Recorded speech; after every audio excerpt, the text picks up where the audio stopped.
Hello, welcome again to next nursing classes. तो हम आज मेडिसिन का एक नया टॉपिक डील करने वाले हैं। टॉपिक का नाम है न्यूमोथोरेक्स। तो हम इसमें देखेंगे न्यूमोथोरेक्स होता कैसे है, क्या क्या कारण इसके बनते हैं और कौन कौन से टाइप्स हैं और मैनेजमेंट इसका किस तरीके से होता है। तो इसमें न्यूमोथोरेक्स में सबसे पहले हम बात कर लेते हैं न्यूमोथोरेक्स होता क्या। तो न्यूमोथोरेक्स पे आमतौर पे अगर हम बात करें, जनरली बात करते हैं तो चेस्ट या छाती में जो है हवा भर जाना। लेकिन अब मेडिकली अगर हम बात करें तो एक प्लूरल कैविटी होती है, वहां पे उस एरिया में क्या होता है, हवा का एक्युमुलेशन हो जाता है या हवा इकट्ठा हो जाती है, जिसकी वजह से जो है वेंटिलेटरी फंक्शन जो होता है वो डिस्टर्ब हो जाता है, जिससे सांस लेने में दिक्कत होने लगती है। इसी कंडीशन को हम क्या बोलते हैं, जो है न्यूमोथोरेक्स। तो न्यूमोथोरेक्स को अगर डिफाइन करना हुआ तो किस तरीके से हम करेंगे। न्यूमोथोरेक्स होता क्या है, accumulation of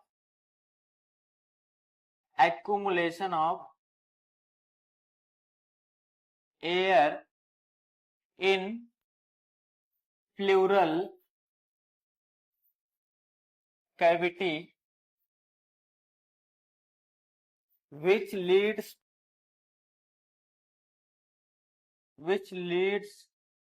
to disturbance in intrapleural pressure। अब प्लूरल कैविटी के अंदर एक प्रेशर होता है, उस प्रेशर को डिस्टर्ब कर देता है। जब भी हवा क्या होती है, प्लूरल कैविटी में भरती है तो क्या डिस्टर्ब हो जाता है, वहां का जो है हमें देखने को डिस्टर्ब क्या मिलेगा, वहां पे जो इंट्राप्लूरल कैविटी में एक प्रेशर होता है, ठीक है, तो उसमें डिस्टर्ब। अब कैसे इसको डिटेल में जानते हैं, ये होता कैसे, इसका डिटेल में अगर हम बात करें होता कैसे। अभी हम लंग्स की बात कर लें तो लंग्स में देखिए, लंग्स में अगर देखें तो लंग्स की एनाटॉमी में क्या चीज देखने को मिलेगी। लंग्स में होती है दो लेयर, ठीक है, डबल मेम्ब्रेन होता है, इसमें दो लेयर पाई जाती है। एक को बोलते हैं हम जो है विसरल लेयर, दूसरे को बोलते हैं पैराइटल लेयर।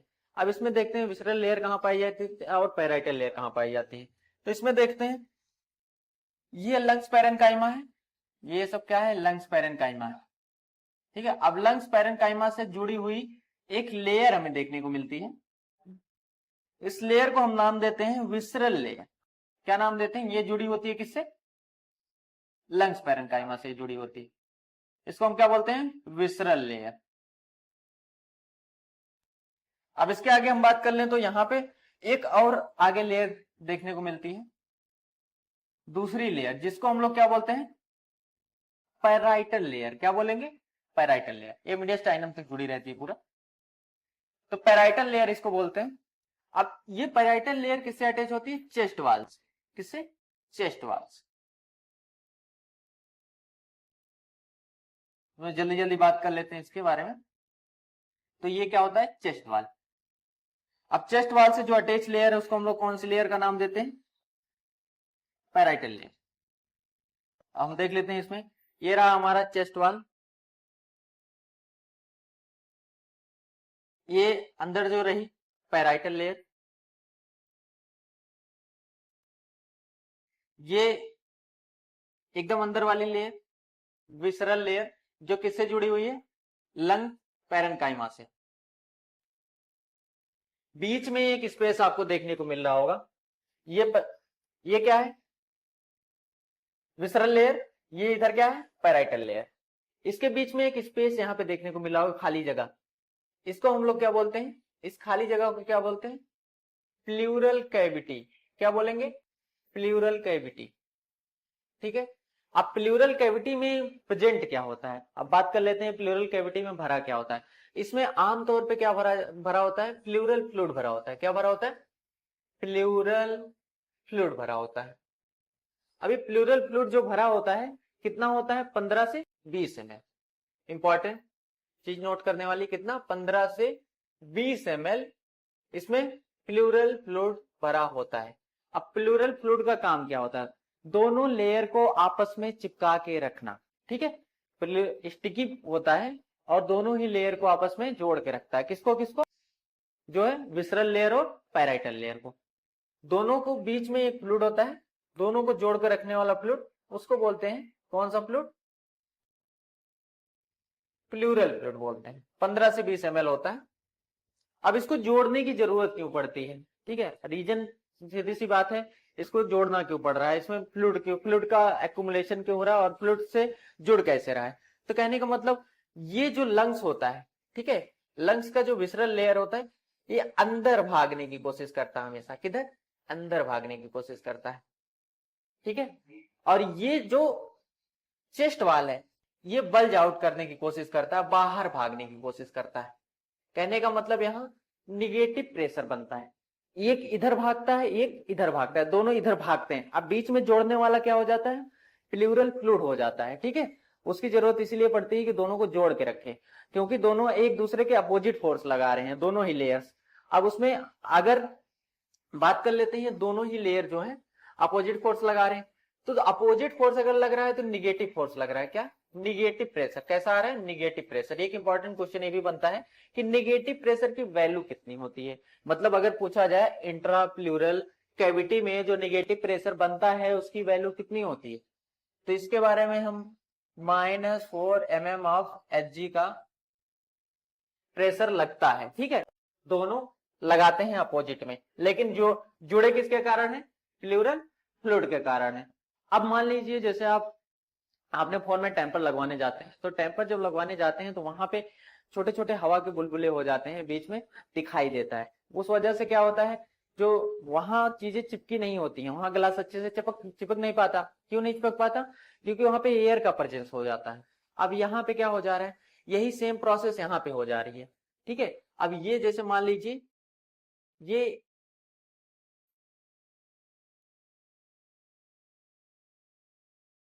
इस साइड देख सकते हैं इधर, तो इधर अगर हम बात कर लें तो ये प्लूरल कैविटी हो गया। अब प्लूरल कैविटी में यहाँ पे प्लूरल फ्लूइड था, फ्लूइड के साथ क्या होगा, यहाँ एयर एक्युमुलेशन हो गया। क्या हो गया, एयर का एक्युमुलेशन हो गया। अब बताइए अगर एयर यहाँ पे आ जाए तो क्या ये चिपकी रह पाएंगी आपस में, जैसी एयर की एंट्री होगी ये चिपकी नहीं रह जाएंगी। और एक बात इसके बारे में पहले से पता है, ये अंदर भागने की कोशिश कर रहा है, ये बाहर भागने की कोशिश कर रहा है, ठीक है। तो क्या होगा, अब ये जो है जैसे गुब्बारा होता है, गुब्बारे में एक छेद करेंगे हल्का सा तो छोटा हो जाएगा पिचक के, तो ऐसे ये अंदर की साइड भागने की कोशिश कर रहा है। इसमें जैसे ही एयर का एक्युमुलेशन होगा ये क्या होगा, ये पीछे की साइड खींच के भाग जाएगा, ठीक है। ये दोनों अलग हो जाएंगे, ये आगे बल्ज आउट हो जाएगा, ये पीछे बल्ज आउट हो जाएगा। तो इसी कंडीशन को हम टोटली क्या कहते हैं, न्यूमोथोरेक्स। तो न्यूमोथोरेक्स को हम एक बार रिवाइज कर लेते हैं कैसे होता है। लंग्स होती है, लंग्स में 2 लेयर पाई जाती है। एक को बोलते हैं हम लोग विसरल लेयर, जो कि लंग्स से अटैच होती है बिल्कुल। एक होती है पैराइटल लेयर, जो कि किससे अटैच होती है, जो है चेस्ट वाल से। अब ये चेस्ट वाल में जो लेयर होती है पैराइटल लेयर, ये इसका टेंडेंसी होती है बाहर की साइड भागना, और जो अंदर की लेयर है लंग्स इनवर्ड रिकॉइल करने की कोशिश करता है, ठीक है, विसरल लेयर के साथ। तो इसमें एक फ्लूइड भरा होता है, उसको प्लूरल फ्लूइड बोलते हैं, वो दोनों को रोक के रखता है। अब इसी फ्लूइड में क्या हो जाता है, एयर का एक्युमुलेशन हो जाता है इसी जगह पे, इसी एरिया में। मान लीजिए कहीं चोट चपेट लग गई बाहर से, ठीक है, इंजरी हो गई, तो एयर क्या होगा, अंदर लीक करेगा। तो एयर जब अंदर लीक करेगा तो क्या होगा, यहाँ एयर भरते ही क्या होगा, जो है ये जो इसका चिपचिपा पदार्थ है ये अलग हो जाएगा, ये दोनों को अलग कर देगा। ये क्या हो जाएगा, छोटा हो जाएगा। ये क्या हो जाएगा, ये अंदर की साइड खींच के छोटा हो जाएगा, ये बाहर निकल जाएगा। तो इसलिए क्या कहते हैं इसको, जब लंग छोटा हो जाता है कोलैप्स लंग। इस कंडीशन को एक नाम और देते हैं क्या, कोलैप्स लंग या लंग कोलैप्स। तो कंडीशन क्या बोलते हैं, लंग कोलैप्स या कोलैप्स ऑफ लंग। इस कंडीशन को दूसरे नाम से भी हम जानते हैं, ठीक है। तो ये रहा ओवरऑल हमारा क्या, डिफिनीशन। तो डिफिनीशन के बाद हम लोग बात कर लेते हैं, नेक्स्ट हम लोग बात कर लेते हैं इसके टाइप्स की। कॉजेज में अगर हम बात करें तो कॉजेज क्या क्या हो सकता है, कॉजेज में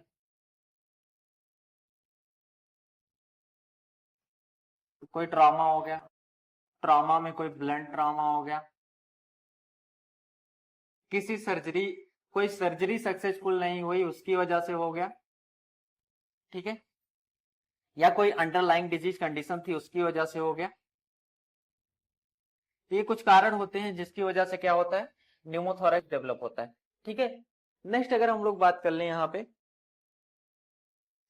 नेक्स्ट हम लोग बात कर लेते हैं इसके टाइप्स की। तो अगर हम लोग टाइप्स की बात कर लें,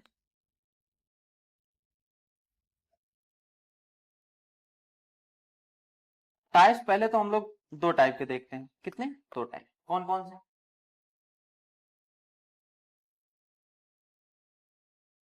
एक हो गया स्पॉन्टेनियस न्यूमोथोरेक्स, स्पॉन्टेनियस न्यूमोथोरेक्स। दूसरा हो गया यहाँ पे ट्रॉमेटिक, ट्रॉमेटिक न्यूमोथोरेक्स। अब स्पॉन्टेनियस की बात करें तो इसमें अचानक से हो जाता है, कोई भी जो है न्यूमोथोरेक्स स्पॉन्टेनियस का रूप ले लेगा। अब इसमें दो टाइप के होते हैं, एक होता है प्राइमरी,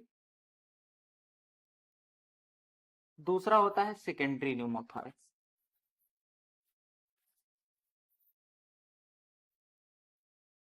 स्पॉन्टेनियस में दो होते हैं, एक प्राइमरी होता है, एक सेकेंडरी होता है। ठीक है, स्पॉन्टेनियस अचानक से होता है। ठीक है, किसको होने के ज्यादा चांसेस होते हैं?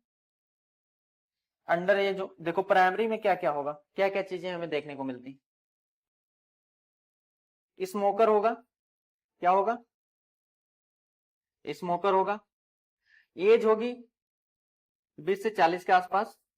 ठीक है, स्मोकिंग बहुत ज्यादा करेगा, 20 से 40 साल एज होगी। और कोई भी अंडरलाइंग डिजीज कंडीशन नहीं होगी, नो अंडरलाइंग डिजीज कंडीशन, पहले से कोई डिजीज कंडीशन नहीं होगी, अचानक से डेवलप हो सकता है। ठीक है, तो अचानक से डेवलप हो जाएगा, इसको हम लोग बोलेंगे जो है प्राइमरी स्पॉन्टेनियस न्यूमोथोरेक्स। नेक्स्ट हम लोग बात कर लेते हैं जो है ये किसी रोड ट्रैफिक एक्सीडेंट की वजह से हो जाएगा। किससे? रोड ट्रैफिक एक्सीडेंट, मान लीजिए कहीं जा रहा था या फिर किसी काम से जा रहा था, वहां पे एक्सीडेंट हो गया, उस कारण क्या हो गया, रिस्ट टूट गई, यहाँ वहां पे ट्रॉमा हो गया, या वहां पे कोई भी कंडीशन हुई, तो एयर क्या हुई, अंदर इंटर कर गई, जिसकी वजह से कंडीशन क्या बन रही है, प्राइमरी न्यूमोथोरेक्स। अब इसके बाद हम लोग बात कर लेते हैं सेकेंडरी न्यूमोथोरेक्स। अब सेकेंडरी न्यूमोथोरेक्स की अगर बात करें तो इसमें अंडरलाइंग डिजीज कंडीशन आती है। क्या आती है? Underlying disease condition. पहले से बोले तो पहले से कोई कंडीशन इसको थी, पहले से कोई कंडीशन थी। जैसे कौन सी condition? COPD, bronchitis, cystic fibrosis, मतलब पहले से इसको कुछ ना कुछ दिक्कत थी, इस वजह से न्यूमोथोरेक्स डेवलप हुआ, तो उस कंडीशन को हम लोग बोलेंगे सेकेंडरी न्यूमोथोरेक्स। नेक्स्ट इसके बाद ये तो बात हो गया हमारा स्पॉन्टेनियस में। दूसरी बात हम कर लेते हैं ट्रॉमेटिक। तो ट्रॉमेटिक भी तीन टाइप के होते हैं। पहला हो गया ओपन, दूसरा हो गया क्लोज्ड, तीसरा हो गया tension pneumothorax. Very important, tension pneumothorax. अब तीनों को हम समझते हैं किस तरीके से होता है और क्यों इंपॉर्टेंट है टेंशन न्यूमोथोरेक्स।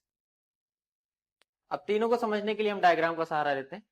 तो कैसे कैसे देखिए, सबसे पहले हम ओपन की बात कर लें। ओपन में क्या होता है कि इंजरी हो जाती, क्या होती है, इंजरी बाहर से हो जाती है। ठीक है, हम लोग ऐसे समझ लेते हैं ओपन न्यूमोथोरेक्स में।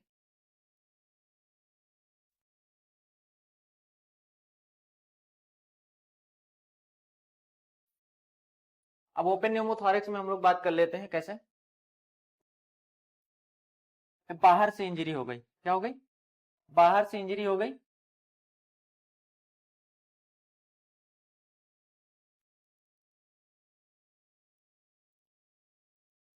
एंट्री जो एयर की है अंदर आ गई। ठीक है, प्रेशर बढ़ा रही है। ठीक है, एंट्री जो एयर की है वो बाहर, मान लीजिए कोई रोड ट्रैफिक एक्सीडेंट हो गया, क्या हो गया, रोड ट्रैफिक एक्सीडेंट, इसकी वजह से यहाँ पे क्या हो गया, ट्रॉमा हो गया या फिर ओपन हो गया। ठीक है, रिब्स टूट गई या वहां छेद हो गया, तो उसकी वजह से एयर क्या हो रहा है, लीक हो रहा है अंदर की साइड। लेकिन एयर लीक भी हो रहा है और एयर बाहर भी आ जा रहा है, सही सलामत एयर जा भी रहा है, बाहर भी आ जा रहा है। तो ऐसी कंडीशन को क्या बोलेंगे हम, ओपन न्यूमोथोरेक्स।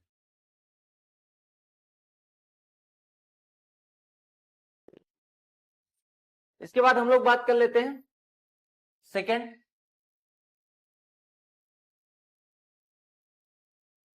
बात कर लेते हैं क्लोज न्यूमोथोरेक्स। अब क्लोज न्यूमोथोरेक्स की अगर हम बात कर लें तो क्लोज न्यूमोथोरेक्स में क्या चीजें हो जाती हैं, अंदर से क्या पाए जाते हैं, ब्लेब्स पाए जाते हैं, छोटे छोटे क्या होते हैं, स्मॉल एयर फिल्ड पॉकेट्स होते हैं, ये ब्लेब्स होते हैं। अब ये जो ब्लेब्स होते हैं ये रप्चर कर जाते हैं, अंदर से रप्चर करते हैं, बाहर से इंजरी नहीं हो रही है, अंदर जो ब्लेब्स है क्या हो जा रहे हैं, रप्चर हो जा रहे हैं, उसकी वजह से एयर का एक्युमुलेशन हो जा रहा है प्लूरल कैविटी में। कहा? प्लूरल कैविटी में एयर का एक्युमुलेशन हो जा रहा है। इस कंडीशन को हम लोग बोलेंगे क्लोज्ड न्यूमोथोरैक्स। तो ओपन और क्लोज में क्या डिफरेंस है? इसमें बाहर से टूट के अंदर की साइड आ रहा है, इसमें अंदर से ही ये स्मॉल पॉकेट्स जो होते हैं ब्लेब्स और रप्चर हो जा रहे हैं, इसकी वजह से एयर भर रहा है इसमें। इस कंडीशन को हम लोग बोलेंगे जो है कौन सा न्यूमोथोरैक्स? Closed pneumothorax. ठीक है, एक तो हो गया ओपन न्यूमोथोरैक्स, दूसरा हो गया क्लोज्ड न्यूमोथोरैक्स। इस तरीके से ये क्लोज्ड न्यूमोथोरैक्स हो गया। इसको देख सकते हैं आप लोग, यहाँ पे ब्लेब्स होते हैं, ये छोटे छोटे ब्लेब्स होते हैं, या फिर इनको हम बुला बोलते हैं, बुले। ये छोटे छोटे ब्लेब्स जो हैं ये रप्चर हो जाते हैं, फूट जाते हैं बोले तो। इनमें एयर फील्ड होती है। क्या होती है? एयर फील्ड होती है, एयर भरी होती है। अब इनकी टूटते ही एयर क्या हो जाता है? एक्यूमुलेट, इकट्ठा हो जाता है। ये एयर इकट्ठा हो जाता है, एयर के इकट्ठा होने से लंग्स देखिए छोटा हो गया, लंग्स सिकुड़ गया। ठीक है, क्योंकि ये अंदर की साइड भागने की कोशिश कर रहा है, बाहर ऐसी एयर आई, एयर आते ही ये अंदर गया, ये बाहर आया, तो कंडीशन क्या हो गई? न्यूमोथोरैक्स। कौन सी वाली कंडीशन बन रही है? अंदर से हो रहा है तो जो है क्लोज्ड न्यूमोथोरैक्स। तीसरी बात कर लेते हैं हम लोग तो टेंशन न्यूमोथोरैक्स। तीसरे को हम लोग बात करते हैं टेंशन न्यूमोथोरैक्स। तो टेंशन अलग क्यों है सबसे? टेंशन देता है इसलिए अलग है? नहीं, थोड़ी सी देता है, खतरनाक वाला है। तो टेंशन न्यूमोथोरैक्स की अगर हम बात कर लें तो कैसे होगा इसमें? मान लीजिए यहां पे लंग्स, ठीक है। अब इसमें क्या होता है टेंशन न्यूमोथोरैक्स में? यहां से फट गया,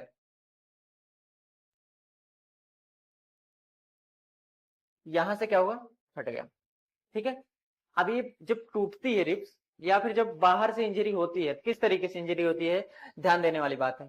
ये इस तरीके से इंजरी होती है, ये यहां इंजरी हुई, ये इस तरीके से इंजरी हो गई। किस तरीके से? इस तरीके से। ठीक है, अब ध्यान दीजिएगा, जब इस तरीके की इंजरी हो जाएगी, एयर तो अंदर आएगी, एयर का जो एंट्री होगा, ये एंट्री ऑफ एयर बहुत प्यारा सा बना हुआ है, लेकिन जैसे ही एयर अंदर जाएगी, अंदर जाएगी ये तो फंस जाएगी। फंसेगी क्यों? क्योंकि जब एयर बाहर आने लगेगी तो ये क्या होगा? ये चीज क्या होगा? दबा के बंद कर देगी, ऐसे कर देगी। ये चीज ये पीछे की साइड घूमेगी, ऐसे बंद कर देगी। जब यहाँ हवा का दबाव होगा, ये इधर बंद हो जाएगी। जब बाहर निकलने की कोशिश करेगी, जब अंदर आएगी, जब आप सांस खींचोगे तो ये इसको जगह मिलेगा, ये थोड़ा नीचे खींचेगा तो ये एयर अंदर घुसने लगेगी। ठीक है, अब सवाल ये आता है कि अगर एयर जो है बराबर अंदर जा रही है लेकिन बाहर नहीं निकल पा रही है, ठीक है, नो एग्जिट, क्या हो रहा है? नो एग्जिट हो रहा है, एंट्री बराबर हो रही है, एंट्री प्रॉपर हो रही है। ठीक है, एंट्री प्रॉपर हो रही है, लेकिन एग्जिट क्या हो रहा है? नहीं हो रहा है। तो क्या होगा? एयर ट्रैप हो जा रहा है। कहने का मतलब अगर एयर ट्रैप होगा तो प्रेशर बढ़ाएगा। सवाल उठता है ये कि अगर हवा अंदर जाती रही, बाहर नहीं निकल पाई, तो इसके अंदर क्या होगा? हवा भरती जाएगी, भरती जाएगी, भरती जाएगी, और प्रेशर बनाता जाएगा। अब प्रेशर बनाता जाएगा तो ये बीच में होता है इधर लंग्स, सॉरी इधर हार्ट होता है। ठीक है, अब इसकी वजह से जब प्रेशर बनता जाएगा तो ये लोकेशन अपनी चेंज करेगा। ठीक है, जैसे इसमें देख सकते हैं आप लोग, ये है हार्ट, ये है हार्ट। ठीक है, तो इसमें हम लोग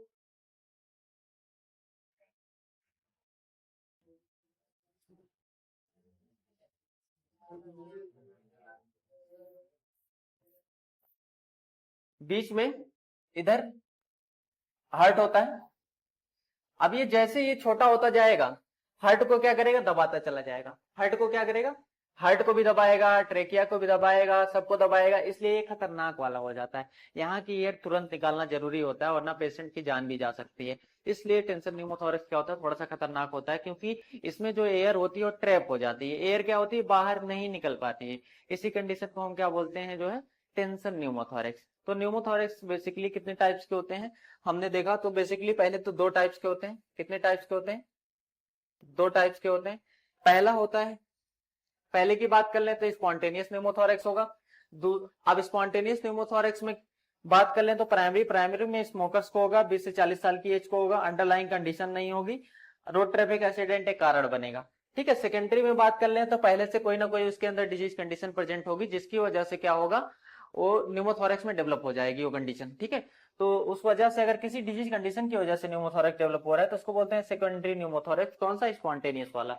नेक्स्ट इसके बाद बात कर लेते हैं, दूसरा आता है तो ट्रॉमेटिक आता है। ट्रॉमेटिक में 3 आता है। ओपन में क्या होता है, एयर की एंट्री बराबर होती रहती है, एयर की एंट्री होती रहती है, निकलती रहती है, एंट्री भी प्रॉपर हो रही है, एयर बाहर निकल भी रहा है, तो ये इतना खतरनाक वाला नहीं है। लेकिन इसमें क्या होता है, बाहर से इंजरी हुई रहती है, बाहर से ट्रॉमा हुआ रहता है।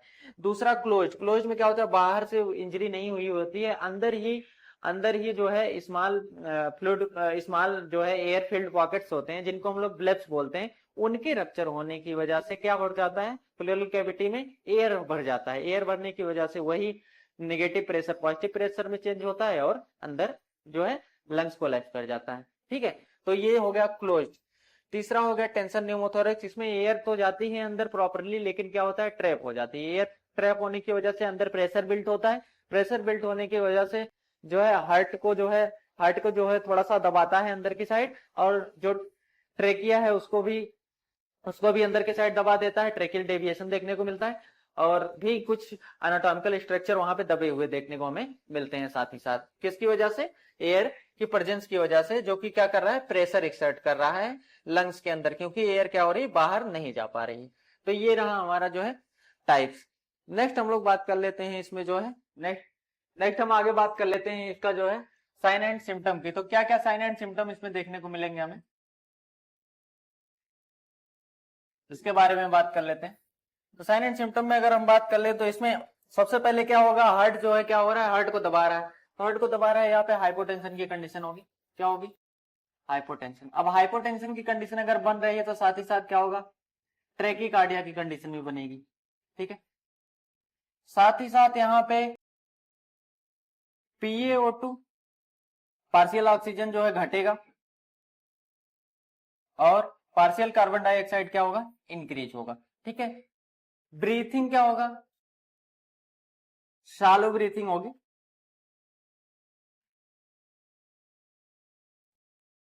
और क्या, पैराडॉक्सिकल रिस्पिरेशन होगा।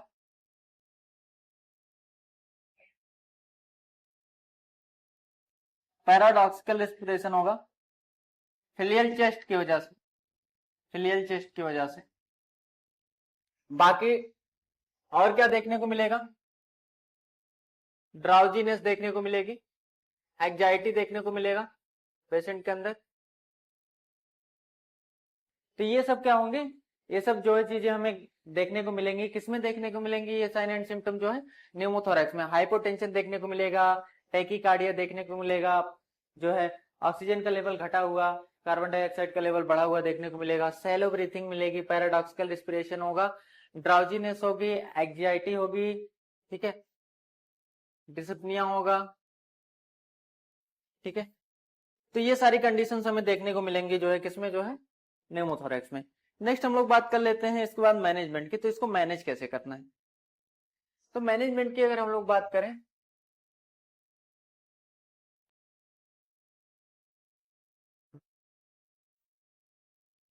सबसे पहला जो मैनेजमेंट जरूरी मैनेजमेंट होता है वो होता है नीडल डिकम्प्रेशन। क्या होता है, नीडल डिकम्प्रेशन। तो नीडल डिकम्प्रेशन हम लोग करते हैं, नीडल लेते हैं, एक तय की हुई जगह पे क्या करते हैं, उसको इंसर्ट करते हैं, किस लिए, एयर को निकालने के लिए। अब देखिए प्लूरल कैविटी में एयर फंस चुकी है, अब उसको निकालने के लिए क्या करना है, सही लोकेशन का ढूंढना जरूरी है। सही लोकेशन क्या होती है, यहाँ पे सेकेंड और थर्ड इंटरकॉस्टल स्पेस के बीच में एक जगह देखने को मिलती है, मिड क्लेविकुलर लाइन पे, यहाँ पे इस लोकेशन पे। यहाँ पे हम लोग क्या करते हैं, एक निडिल लेते हैं, एक निडिल लेते हैं, इसको डिकम्प्रेस करते हैं, मतलब उसमें छेद करते हैं, यहां से सीधा कितना एंगल होगा, 90 डिग्री एंगल होगा। निडिल कितने गॉज की होगी, 14 गॉज की होगी। लोकेशन क्या होगा, सेकेंड और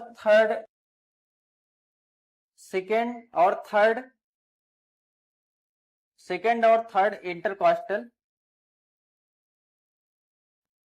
स्पेस के बीच में मिड क्लेविकुलर लाइन देखना पड़ेगा हमें। ये क्लेविकल का मिड है, इससे नीचे सेकेंड और थर्ड जो है इंटरकॉस्टल स्पेस के बीच में, दोनों रिब्स के बीच में एक जगह मिलेगी मिड क्लेविकुलर लाइन पे, दूसरे और तीसरे रिब्स के बीच में। यहीं पे 90 डिग्री पे नीडल को क्या करना है, डिकम्प्रेस कर देना है। रीजन क्या होता है सेकेंड इंटरकॉस्टल में करने का, क्योंकि जो एयर होती है, एयर हमेशा ऊपर भागने की कोशिश करती है, तो लंग्स में एयर जो होती है ऊपर मिलेगी हमेशा, ठीक है, ऊपर की साइड, ठीक है। कैविटी में जो एयर बनी हुई होगी कहाँ मिलेगी, ऊपर की साइड मिलेगी। तो ऊपर की साइड मिलने की वजह से कहाँ करना पड़ेगा, ऊपर करना पड़ेगा हमें चेस्ट का डिकम्प्रेशन। नीडल कहाँ इंसर्ट करनी है, ऊपर करनी है, ठीक है। तो ऊपर करने की वजह से क्या होगा, यहां से एयर का जो भी एयर भर गया एक्स्ट्रा वो बाहर निकल जाएगा। अब बाहर निकलते ही पेशेंट को राहत मिल जाएगी, चेस्ट पेन वगैरह पेशेंट को अगर हो रहा है तो हाँ राहत मिल जाएगी, ठीक है। और अगर यही बात कर लें कोई फ्लूइड होता या हीमोथोरैक्स की कंडीशन होती तो जाहिर सी बात है ग्रेविटी की वजह से फ्लूइड नीचे होगा। कहाँ मिलेगा, नीचे होगा। तो नीचे आएगा तो 8th और 9th इंटरकॉस्टल स्पेस के बीच में हम नीडल को डिकम्प्रेस करते हैं। तो ये चीज ध्यान रखने वाली है। अगर फ्लूइड की बात की जाए तो 8 और 9 हो जाता है लोकेशन। अगर एयर की बात की जाए तो एयर ऊपर भागने की कोशिश करती है, ऊपर मिलेगी, इसलिए सेकंड और थर्ड इंटरकॉस्टल हो गया। तो ये चीजें हमें देखने को मिलती है। और साथ ही साथ क्या कर सकते हैं, इन्फेक्शन वगैरह है तो एंटीबायोटिक चलवा सकते हैं। और हम लोग क्या कर सकते हैं इसमें, ड्रेसिंग जो करनी है हमको, अब यहाँ पे इंजरी हो गया, रोड ट्रैफिक एक्सीडेंट हो गया, उसमें आप ड्रेसिंग तो करोगे ही करोगे। तो ड्रेसिंग क्या करना है, नॉन पोरस ड्रेसिंग करना है। नॉन पोरस मतलब कोई भी पोर्स नहीं होते, जैसे आमतौर पे आप लोगों ने ड्रेसिंग करते टाइम देखा होगा उसमें पोर्स होते हैं, तो लेकिन यहाँ पे कैसा करना है, नॉन पोरस ड्रेसिंग करनी है। क्योंकि अगर आपने पोर्स छोड़ दिया तो एयर जो है अंदर जाती रहेगी, आपको कोई फायदा नहीं होगा ड्रेसिंग करने का। इसलिए कैसा आपको ड्रेसिंग चूज करना है, नॉन पोरस, जिसमें कोई छेद ना हो, जिससे एयर बाहर की अंदर बिल्कुल ना जाए, इस टाइप की ड्रेसिंग करनी है। तो ये हो गया नॉन पोरस ड्रेसिंग। नेक्स्ट अगर हम लोग बात कर लेते हैं तो यहाँ पे ट्यूब इंसर्शन से एयर का ड्रेनेज कराएंगे, ट्यूब इंसर्ट करके। तो ट्यूबिंग के थ्रू कैसे करेंगे, ये ट्यूब लगाते हैं, ठीक है। तो ट्यूब लगा के क्या करते हैं, कंटेनर में ट्यूब को छोड़ देते हैं, कंटेनर में डाल देंगे ट्यूब को, ठीक है। जिससे क्या होगा, एयर बाहर निकल जाएगी। लेकिन अगर मान लीजिए गलती से पेशेंट ने खींच लिया, उसके चेस्ट से क्या होगी, निकल गया, चेस्ट से क्या निकल गया, ट्यूब जो है, तो उस टाइम क्या करेंगे आप, उस टाइम एक मेथड होता है पिंचिंग मेथड। क्या होता है, पिंच, आपको पिंच करना है। जैसी ये स्किन है, ऐसे खींच के ऐसे पिंच कर लिया, वहां जैसे ही निकलेगा एक कट होल दिखेगा आपको, तो उसको पिंच कर लेना है, स्किन से दबा लेना है। अब पिंच करने की वजह से क्या होगा, आपको यहाँ पे लीकेज नहीं होने के चांस रहेंगे उस समय, ठीक है। एयर जो बाहर की हो अंदर नहीं जाएगी, ठीक है। तो अगर गलती से यहां से बॉटल से निकल गया तो क्या करेंगे आप, एनएस की बॉटल लाएंगे, एनएस की बॉटल लाएंगे, और एनएस की बॉटल ला के आपको क्या करना है, उसमें इंसर्ट कर देना है। क्या कर देना है, इंसर्ट कर देना है, ठीक है, ताकि जो है एयर जो है वो लीकेज ना हो, ठीक है। तो ये चीजें हो जाती हैं किसमें, जो है हम लोग बात कर लेते हैं न्यूमोथोरैक्स में। ये सब क्या होता है, मैनेजमेंट होता है इसका। तो ये रहा हमारा आज का टॉपिक कंप्लीट। और जो है नेक्स्ट टॉपिक अगर कोई भी लेक्चर अगर अपलोड करना है उसके लिए आप लोग सजेशन दे सकते हैं। और थैंक यू सो मच।